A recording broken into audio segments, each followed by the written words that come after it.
The Uffington Horse is a location that I'm not going to be visiting for this channel. Um, there's no real point. I've been there before, and the problem is it's a very large hill giant, and there is a road that gets very close to it, but it is so large and the hill is so steep, you can't really take it in from visiting it. You can be up right by it and see a bit of it, but you can't take it all in unless you're some miles down the valley or you're up in the air. So there's no real reason for going all that way to not see something, if you see what I mean. So the Uffington Horse is a hill giant, and hill giants are pretty much relegated to southern England. And the reason for that is what they are. They are figures, they are animals, they are objects which are on the side of hills, hills that are chalk hills, and they are made by removing the turf, the grass, in the shape of whatever you're trying to, display. And southern England has an awful lot of chalk below it. All right.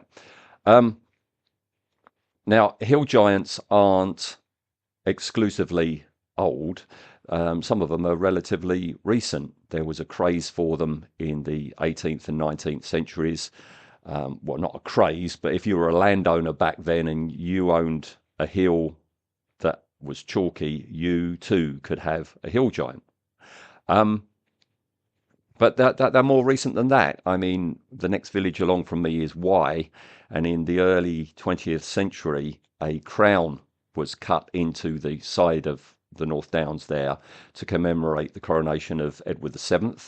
And down the road, just outside Folkestone, there is a white horse there, up on the downs, the chalky downs. And that was done back only in 2003, and it was part of the Millennium celebrations. And the white horse was chosen because the white horse is the symbol of Kent, which is the county that we're in.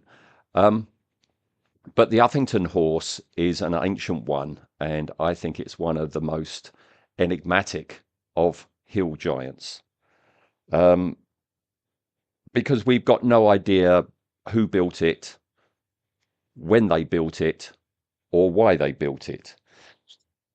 Trying to date the age of it, the earliest account of it is the 12th century at Abingdon Abbey. In the records there, they're talking about lands that they owned a century before, and they owned some land near White Horse Hill. And the next mention of it is in the 13th century, where there is mention of near to Abingdon, there is a mountain with a figure of a stallion on it, and it is white, nothing grows on it. Another way to try and date it is to actually study the shape of the horse. Some people suggest that it was created to commemorate a victory by either Hengist or Horsa. No, Horsa, sorry, Harold. But the problem there is they were Saxon people, and it's not Saxon art. It doesn't look like anything that appears in Saxon art, and all Saxon artwork of horses face to the left, not to the right. Some people have suggested that the sinuous shape of the horse suggests Celtic artwork, Celtic depictions of horses that were around in about 100 BC. So it pushes it back to then. But other people have also noticed that the artwork is similar to cave art that you had in the Bronze Age, which pushes it even further back in time. We have no idea how these old ones were done, how they were created. As I say, it is a matter of removing the grass, but how do you get that initial shape in place before you start with taking the grass away? In the 18th and 19th century, when they were doing them, it was a matter of staking it out on the hill using flags, and someone down below with a megaphone would, instruct people where to go. I don't think they had megaphones back in prehistory. Another reason for it being an enigma is it a horse at all? It's on the side of a hill 500 feet up above the Valley of the White Horse. So you go, okay, the valley is named after the white horse that's on the side of the hill. All right. But just below it, there's a curious mound, which is called Dragon Hill. And also off to the other side, just above it, on the ridge of the hill, you've got an Iron Age hill fort.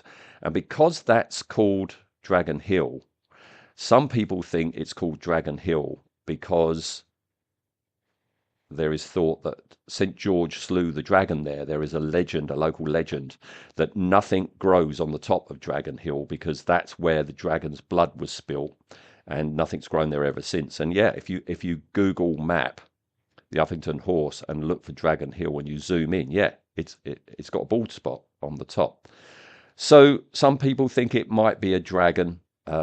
The head of the Uffington Horse has these strange two little lines below its head, which the exponents of the dragon theory say this could be like a dragon's beak. All right. I don't see it. I mean, if that truly was a dragon, you've got to have wings, haven't you? You know, it's only in, only Chinese dragons don't have wings. So that kind of like discounts that theory. Some people have also said that the two lines could be teeth. Again, the flowing shape of it resembles a cat, and some people are suggesting that could be a saber-toothed tiger because saber-toothed tigers were in England before the last ice age.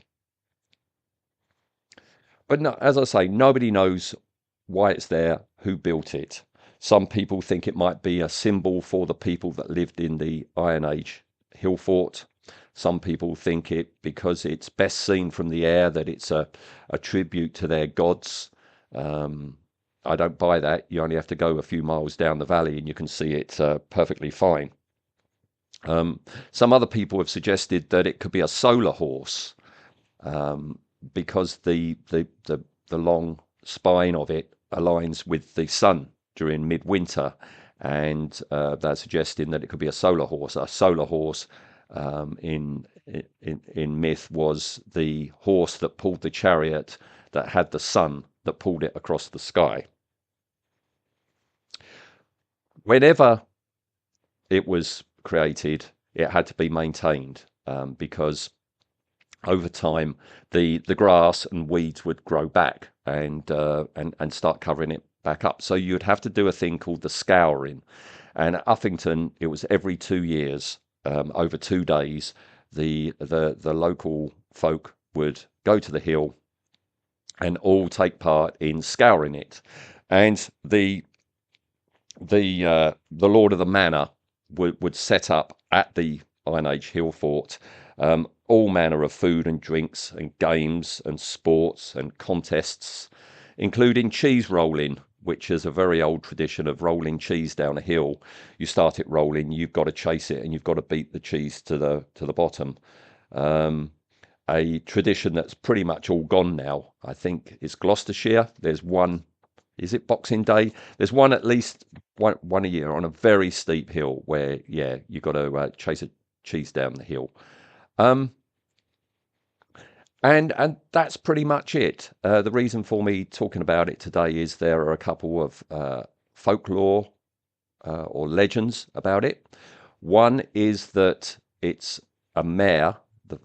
The horse is a mare with an invisible foal, and at night both of them come down the hill to eat and to drink, and they drink at Wallstone Wells, and the wells there were created by hoof prints of the horse. And the other legend is that if you climb to the eye and you run round it 3 times clockwise with your eyes closed while you're making a wish, that wish will come true. The local council discourage that. Chalk is a very soft substance, and you do get people going up the hill and getting on the horse for selfies, and it's quite rightly discouraged. So that's it. It's just a short little ramble from me today about the Uffington horse. Hope you enjoyed it, and See you next time.